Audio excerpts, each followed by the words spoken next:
হাসিনার তো ইন্ডিয়া আছে, আমাদের তো বঙ্গোপসাগর ছাড়া যাওয়ার কোনো জায়গা নেই। আমি আহ্বান জানাবো আমাদের নেতাদেরকে যে নতুন বাংলাদেশ, নতুন রাজনীতির সৃষ্টি হয়েছে।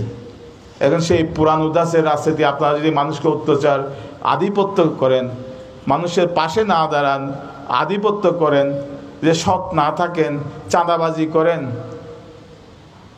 হাসিনার তো ইন্ডিয়া আছে, আমাদের তো বঙ্গোপসাগর ছাড়া যাওয়ার কোনো জায়গা নেই। তা আমাদের ভালো মতো চলতে হবে, মানুষের, গরিব মানুষের ভালোবাসা নিয়ে রাজনীতি করতে হবে। সেই পুরানো মান্দাত্তা আমলের এই যে শক্তিশালী, আমি যত বেশি শক্তিশালী, আমার ক্ষমতা তত, এই রাজনীতি থেকে আমাদের বিদায় দিতে হবে।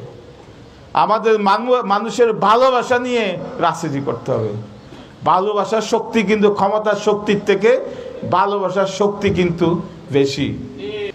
ভালোবাসার শক্তিকে কেউ আটকাতে পারে।